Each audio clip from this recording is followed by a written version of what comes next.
Olá, povão, tudo bem? Estou voltando aqui para continuar o vídeo sobre as 4 funções básicas da ciência, né?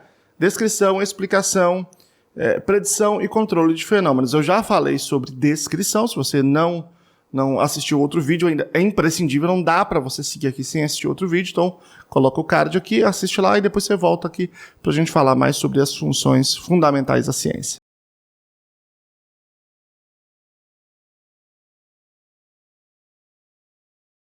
O que é predição?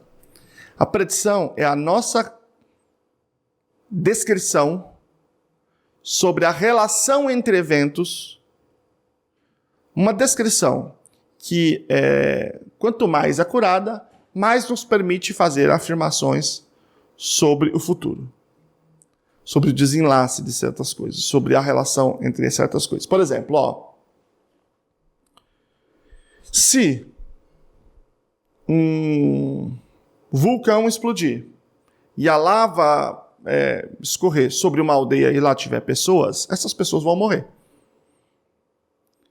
Eu estou falando de uma coisa que não aconteceu, do futuro, né? Estou criando um quadro hipotético. Digamos que eu tivesse um vulcão aqui, tivesse pessoas ali, então eu posso fazer a afirmação sobre aquele vulcão e aquelas pessoas, que eu não conheço nenhum vulcão para citar aqui como exemplo, que tem a pessoa do lado, né?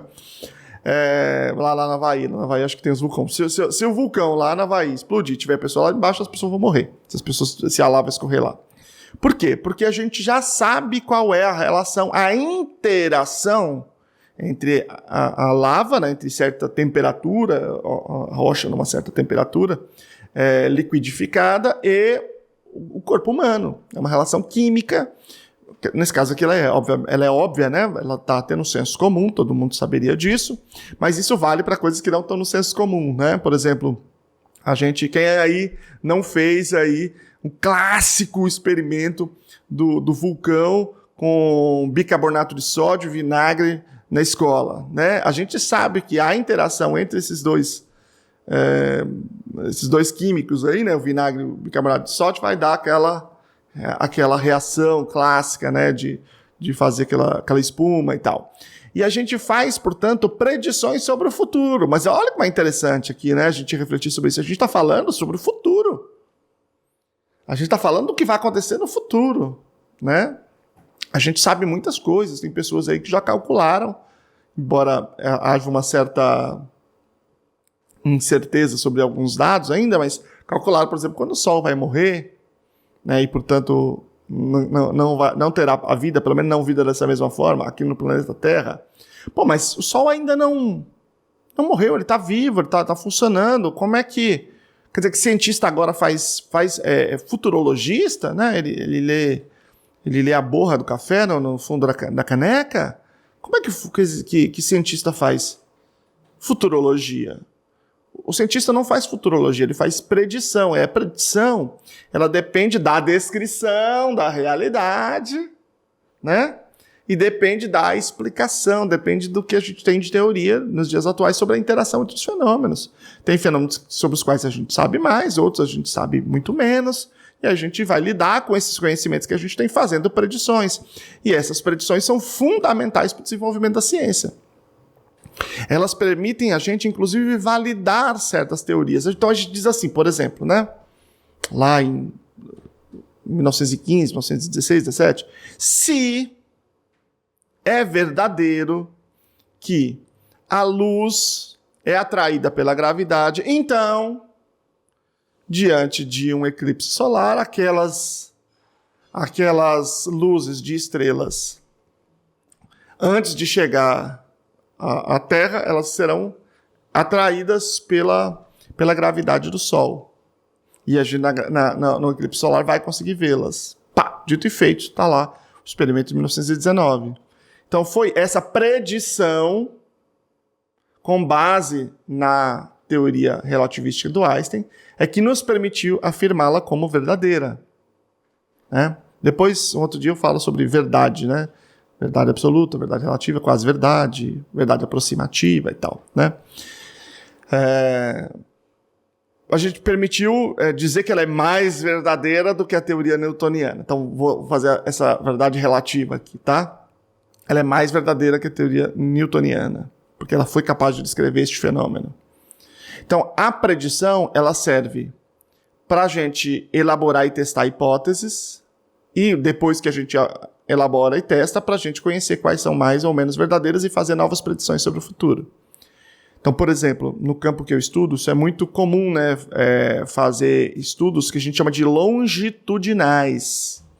Então, a gente vai avaliar a capacidade preditiva de uma certa teoria. Então, a gente diz assim, olha, por exemplo, indivíduos que, por exemplo, isso é o tipo de pesquisa que está acontecendo agora, ainda nós não temos, mas está acontecendo agora. Indivíduos que usam mais telas podem ter impactos em certas coisas em relação a essas telas, né? No seu desenvolvimento cerebral, social, sei lá, qualquer coisa desenvolvimental. Então você pega o indivíduo, vai acompanhando tanto do indivíduo, longitudinalmente, né, ao decorrer do tempo, e vai vendo como que eles se desenvolvem, e vai vendo o tanto que eles interagem, usam tela. E aí lá no futuro a gente vai conseguir calcular essa correlação. Embora essas pesquisas não sejam fáceis, porque não é só a tela que está acontecendo de diferente na vida dessas crianças, está acontecendo um monte de outras coisas. Como é que você sabe se essa diferença ela é decorrente da tela ou de outras coisas? Então, esse é um cálculo complexo que envolve estatística pesada, a consideração de muitas outras variáveis, eventualmente fazer certos experimentos que talvez sejam importantes, acompanhar indivíduos, fazer replicaçõi sobre um estudo longitudinal em outros contextos culturais e com outras variáveis, assim por diante, né? Então, o Karl Popper ele diz assim que a ciência ela nunca é perfeita, né? Então, o que a gente precisa? A gente precisa simplesmente submeter os dados? Não, a gente precisa fazer a crítica da crítica da crítica. É sempre aquela pessoa mais chata, mais cri-cri, mais... A pessoa vai dizer, mas e se fosse tal situação? Não sei, vamos ver. Vamos testar essa situação aí que você está dizendo que talvez seja um outro elemento que a gente não está calculando aqui. Então, a gente vai falar sobre o futuro com maior ou menor capacidade preditiva a depender da descrição que a gente tem da realidade. Da descrição que a gente tem da relação entre os fenômenos. Não é só da realidade estática, né? Mas da relação entre fenômenos e da relação entre fenômenos ao longo do tempo, através dessas pesquisas, que são as pesquisas longitudinais, né, que eu estou falando.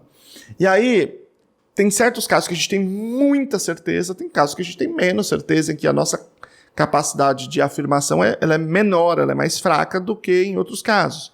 Então, depende da área. Em certas áreas, portanto, a nossa predição é maior. Eu dei o exemplo aqui, né, da relação entre o vinagre e o bicarbonato, ou da lava e das pessoas, né, são áreas muito fortes, assim, né, é realmente muito difícil você fugir delas, né? Dificilmente alguém vai discordar, né, porque até no senso comum você consegue perceber. Então, à medida que a gente descreve mais a realidade, mais vezes, e a interação entre os vários fenômenos da realidade, e a gente descreve como essa realidade se desenrola no decorrer do tempo, principalmente através de estudos longitudinais, então a gente tem muito mais capacidade de fazer predições.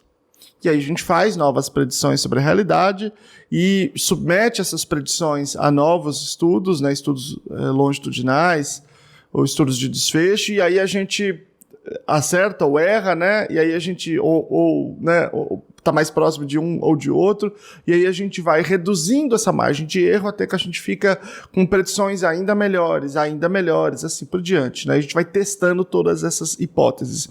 Então a predição, ela não é ler borra de café no fundo da caneca, não é ler mão, não é ler as tendências dos astros, né? O Mercúrio retrógrado, o que vai fazer com as nossas vidas, é você descrever a realidade, explicar bem a realidade, encontrar conceitos que...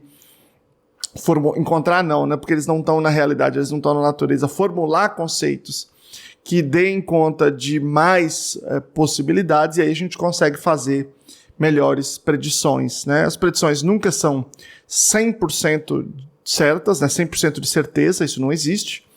Tem uma discussão que eu já fiz aqui no canal sobre indeterminismo probabilístico, não vou discutir aqui mais profundamente, mas está lá a discussão, mas eu vou ser bem resumido aqui nessa discussão. Essa discussão que eu fiz foi com o Christian Reis, né, que é uma pessoa que pesquisa esse tema, né? Olha, vamos imaginar que nós soubéssemos cada detalhe de todo o aspecto da realidade inteira, de tudo que existe na existência, né? É o demônio, né? O demônio de La Salle lá, que ele discute lá. Bom, vamos imaginar que eu saiba tudo, ok?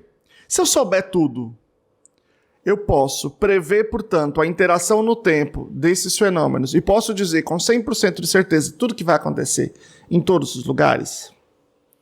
A resposta pode ser sim ou não, né? Essa é uma resposta que não tem resposta, porque a gente não consegue testar essa hipótese. É uma questão do campo da epistemologia, da filosofia da ciência, né?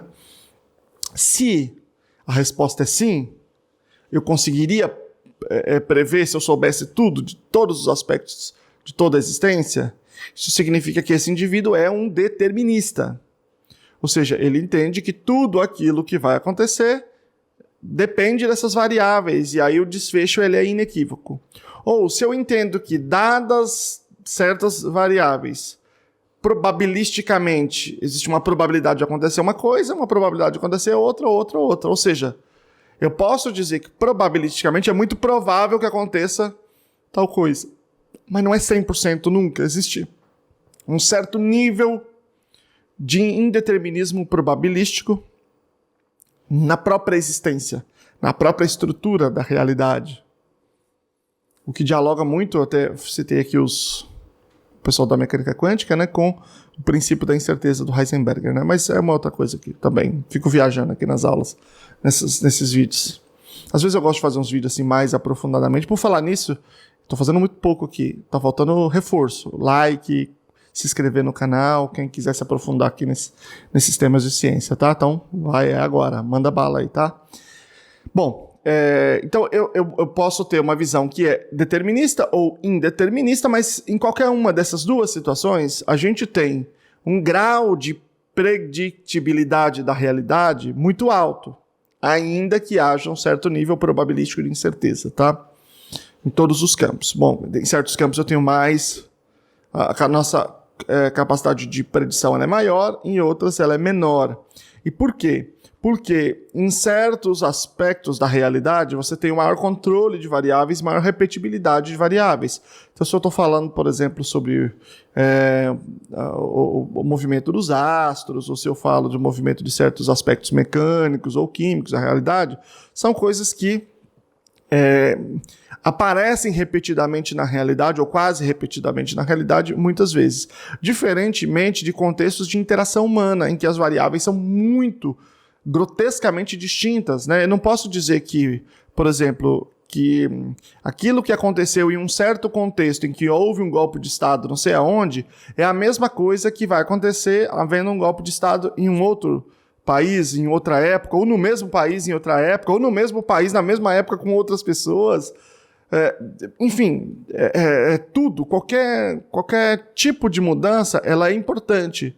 Ela pode ter um efeito imenso para mudar toda a história, mas as mudanças são tão grandes, as alterações de variáveis são tão grandes que realmente a repetibilidade dos fenômenos, ela diz respeito a certos aspectos muito específicos da realidade. A grande maioria das coisas é diferente. Portanto, essas outras variáveis podem ter o efeito que a gente não consegue mensurar, né? E a gente não consegue experimentar uma opção de coisas. Portanto, o nosso grau de predictibilidade sobre a ocorrência de certos fenômenos na realidade é muito menor, é muito pequeno, comparativamente, pelo menos em relação a outros campos, né? O que não quer dizer que a gente não possa fazer afirmações científicas e que a gente não possa ter estudos que são de natureza científica. É óbvio que não quer dizer isso, né? Só quer dizer que a gente tem que levar em consideração variáveis mais complexas. É isso. E aí, por fim, o último aspecto, e que talvez por essa expressão, eu não sei se essa expressão tem o mesmo sentido pejorativo que acaba normalmente tendo em português, que é controle da realidade, é controle desses fenômenos, mas em português tem um sentido que parece pejorativo, que soa como pejorativo para uma parte das pessoas, principalmente para aquelas pessoas que estão no campo das humanidades, vou chamar assim, né? Porque parece que a gente tem uma pretensão meio absurda em relação à realidade, o controle dos fenômenos. O controle nada mais é do que a gente programar, planejar certas interações, certas transformações na realidade, né? Então, por exemplo, quando o indivíduo ele tem o conhecimento da descrição sobre a interação entre vinagre e bicarbonato de sódio, isso já foi descrito, né? Quando ele explica isso, né? A gente tem lá todo o estudo sobre as interações químicas, a gente explica por que esses dois produtos químicos têm essa relação. E a gente é capaz de ter uma grande predictibilidade sobre isso, então a gente pode controlar o fenômeno, a gente pode ir lá intencionalmente, planejadamente, ir lá e colocar o bicarbonato, não em qualquer momento, mas na hora que o professor que está julgando a feira de ciência passa, ou na hora da apresentação do seminário, né?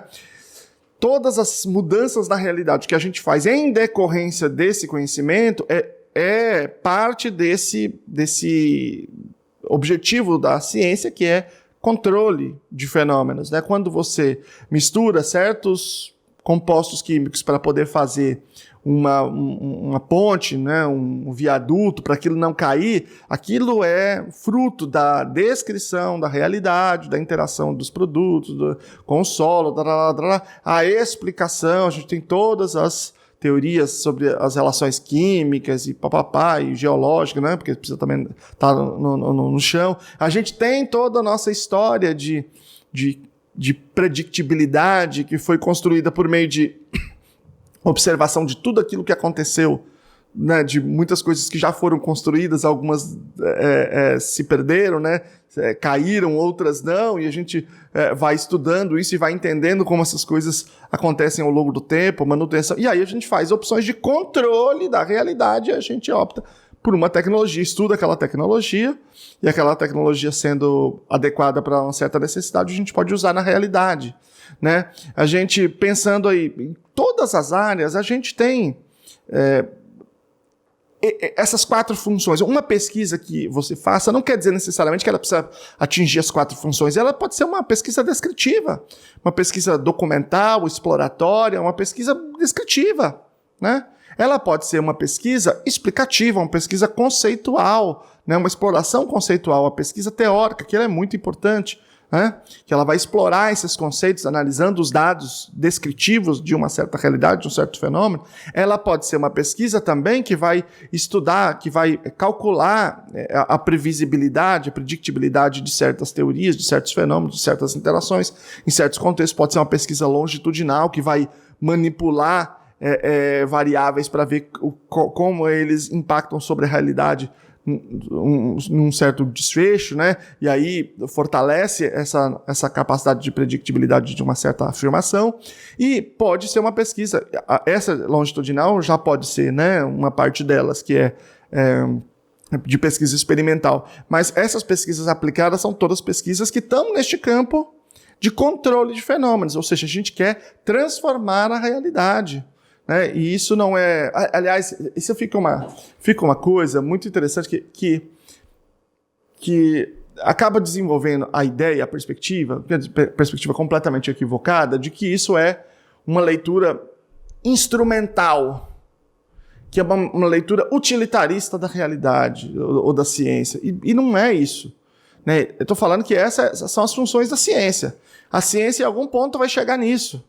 Né, em algum ponto de um certo conhecimento. Né? Então, esse é um dos objetivos legítimos. Né? E aí fica aparecendo uma coisa que é utilitarista, que é uma coisa meio conservadora.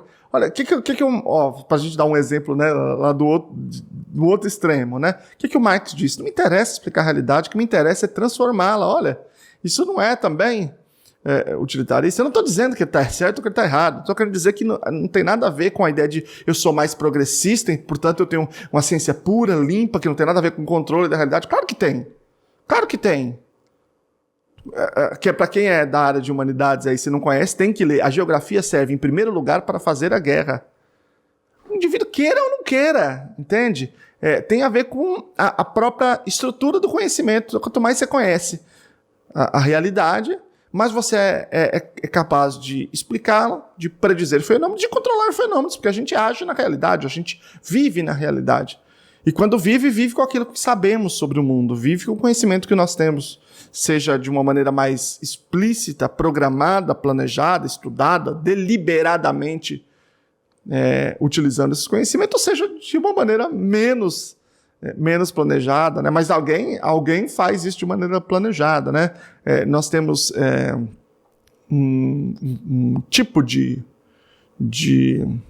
instituição, né? Que é o think tank, os tanques de pensamento que utilizam esses conhecimentos para avaliar, orientar e tomar decisões sobre a realidade com base em todos esses conhecimentos. Pode ser mais ou menos científico, né? E esse conhecimento, esse produto da ciência também precisa estar claramente democratizado e sendo utilizado também pelos agentes das políticas públicas, né, e pela própria sociedade.